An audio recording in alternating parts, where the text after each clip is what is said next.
dito sa ano, yung nabanggit niya na hindi masyado nakatulong yung endorsement ni Sara Duterte kay Amy, pero mukhang mas nakatulong kay Camille Villar.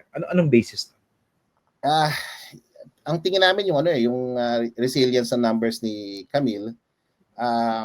Siguro iayusin ko yung sa sinabi ko, no. Hindi namin inaasahan namin sobrang laki ang impact ng endorsement kay Senator ng endorsement ni VP Duterte kay Senator Amy at what you call this, Congresswoman Camille. Pero pag tingnan mo yung mga numero nila, while Congresswoman Camille is still in the top 12 sa straight, si Senator Amy wala na, no? We were expecting na this endorsement will boost, no, her. Kay Congresswoman Camille, maaaring nakatulong kasi nandoon pa siya sa straight 12 eh. And although bumaba siya, no, sa ranking from I think 10 siya before straight. Ngayon 11 na po siya. So doon nanggagaling sa akin na at least parang klaro nakakatulong kay Congresswoman. Okay. But I could be wrong kasi alam niyo ang tagal na nito eh. Ang tagal na survey na to and baka that momentum has turned and given the fact that may baluarte ho si Senator Amy Marcos, baka she might be able to catch up kasi our survey saying na ang liit lang naman ang diferensya. Dikit-dikit rin. May katotohanan ba yung sinabi ni Senator Amy na ang reason dun sa pagbaba niya sa surveys ay dahil dun sa mababang approval rating ng kanyang kapatid at na-associate yung apelido niya? Alam mo, maaari yun. Tama ka, Chris. Tama rin yung kritisismo na yun, ha? Yung pananaw na yun. Talaga? Yeah, I think to some extent you can't take that out of the equation. It's also a protest for some people. You can't hit the president. Let's not vote for his sister. It's not just about the namamangka. It's a big discussion also sa Octa. We have no direct data to prove that. But it's possible. It's possible some of the explanation lalo dito sa she lost some numbers dito sa Balance Luzon, ha. Bumaba siya and to some extent one could argue and one could say na parang kung galit ka sa administrasyon labas mo na rin yung galit mo sa boto against Senator Amy. But I don't think it's the dominant explanation why her numbers have if you think about it, her numbers really deteriorated since January. Ang taas-taas niya, Christian eh. Makikita mo naman dyan sa numbers mo na talagang bumagsak talaga. I'm looking at your comparative may January 44 ba? Hindi ko kapisado sa atin ako yung January, teka lang naka-cellphone kasi kaya ako nakatingin dito. Makita rin marinig rin ng mga kababayan natin na hindi naman to haka-haka kuro. We've been doing this for some time. Tapos pag tingnan mo si Amy Marcos 28.9, pero nagsimula siya 44%. Tama, nakita ko na. Anyway, ang inisip ko lang dito ay siguro partly dahilan yun, no? Dahil na-associate siya sa Marcos name. Pero si Amy Marcos sustained yung pagbanat niya sa kapatid niya. Diba? Parang siya numero unong kritiko ng kapatid niya. Bakit naman maisip ng mga tao na hindi ko iboboto to kasi Marcos to? Siya nga yung numero unong kritiko ng kapatid niya. Parang sabayan sila ng mga Duterte sa pagbanat kay BBM, di ba? Tama ka, Christian. Pero alam mo, bilang isang social scientist, wala naman tayo kasing basehan para i-take out yung ganyang pananaw. In fact, I've heard it from other analysts. And even here sa UP discussion, na natatalo siya not just because of her politics. It's really because people are, dissatisfied with the administration, with the Marcos brand, and so. And to a great extent, hindi naman tumaas yung numbers, hindi sumabay yung numero niya sa surge ng mga PDP. Napansin mo? Hindi naman sumabay. Bumaba pa nga siya.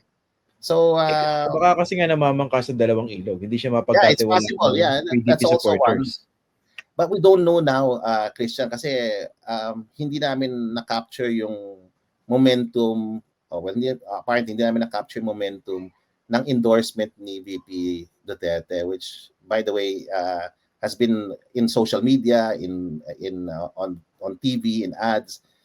Okay. given where we are now, it's too close to call. We think she can win. We think Senator Amy Marcos can win. Still can win. Okay, may Still fighting can chance. win. Kasi even if you look at the numbers, there's no way you can say it na objectively na talo na siya. I mean, sa amin kasi Philip Salvador, sinasabi namin nasa labas na Okay. I mean, right now. Pero, hindi Pero naman ano ka hindi naman perfect science, definitely. Yes, okay. yes. Okay, pero ito yung kasi captured na ng survey niya yung yung whatever momentum or push that was that emanated from the arrest of President Duterte. Yeah. So itong pag-angat ng mga numero ni Marcoleta, mukha bang ito yung malaking nagbunsod yung sympathy dito kay Duterte at nakinabang si Marcoleta? In general, PDP really benefited the most over the last month or so, month and a half, from the momentum generated by the incarceration of President Duterte. Actually, you can look at Jimmy Bondoc and all of the and you have to also look at Congressman Marcoleta's numbers, which I think below 12% when he started. And look at him now, no? So, nakaboost yan. Of course, he belongs to a very influential bloc, religious bloc, no? Which votes also, and possibly that could have helped also in to some extent na capture ng amin ng sampling namin. I think in general, the whole PDP laban benefited from the boost created by that sympathy. And pero sorry pero tumaas si Hinlo, JV. Pero si Vic Rodriguez nakalagay dito independent siya. Pero sobrang maka-Duterte to, 'di ba? Meron nga siyang nakita ko malaking billboards ang kalye ba 'yon? Bring him home, 'di ba? Sa kalye 'yon. Okay. Pero siya bumaba pa from 12.5 naging 10.7 dito sa latest survey nyo. Yeah. Diba? Pero within the margin of error pa rin So parang within the margin of error na maintain. Generally speaking, Christian, para for the rest of PDP except for possibly Marcoleta and Bongo and Bato de la Rosa, parang nag-taper off na Yun na yun yung tama siguro yung analysis na iba na medyo consolidation. Ito yung 25% na sinasabi ng pro Duterte. Kasi pag tingnan mo yung numero, talagang sagad na sila sa Mindanao Sagad na sila sa mga baluarte nila sa Visayas What parang hindi na umaangat dito sa NCR.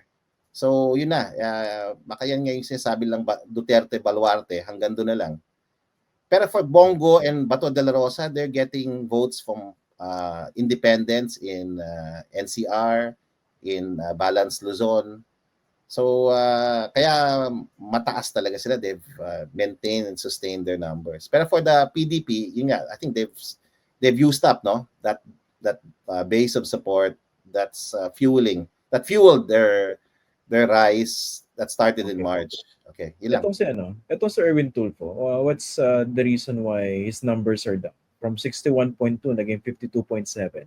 Kasi I was thinking, 'di ba nung 2022, ang survey leader madalas si Raffy Tulfo Yes, pero he ended up at number 3. Nag-number 1 si Robin Padilla. Yeah. Ang pagtingin ko bilang isang hindi naman eksperto sa ganyan, ang naisip ko wala kasi siyang makinarya. 'Di ba independent siya. Si Erwin Tulfo may pakinabang to ng administration machinery. Although hindi pa naman natin nakikita yan dahil gagana sa mismong election day. Yes. Pero ano nakikita niyo dahilan? Bakit bumababa yung mga numero niya? Ang taas niya nagsimula 70 plus when we started tracking him last year.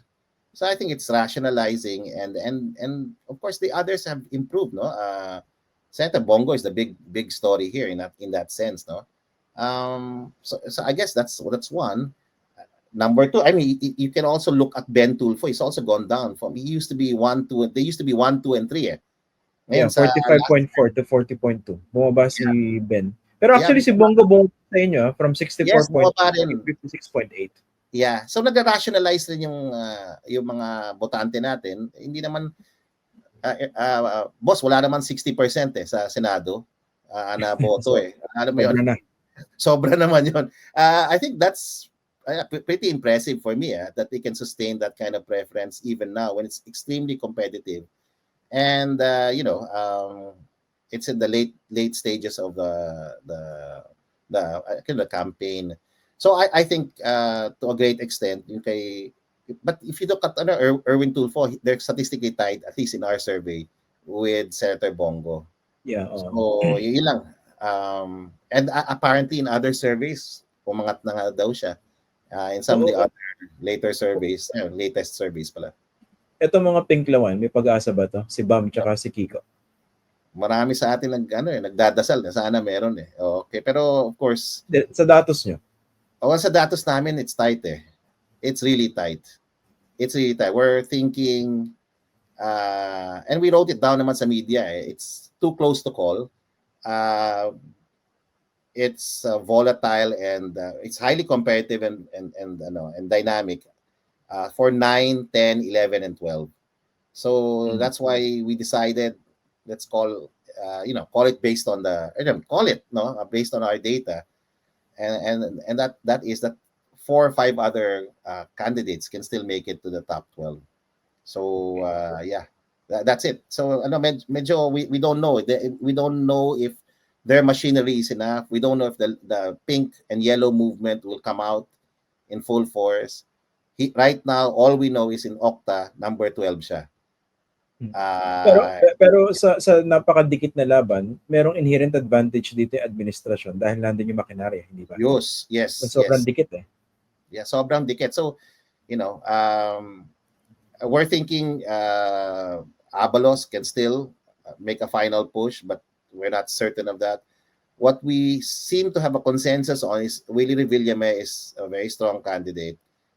Amy Marcos is a very strong candidate. So yeah, that those two people could possibly, and we're also thinking, there's a kind of uncertainty also for Congresswoman Villar. So yan Villar and Bam Aquino, sila yung medyo dikit talaga, sobrang uncertain. It's too close to call for us at the moment, and that's what we told the media and everyone else in our press release.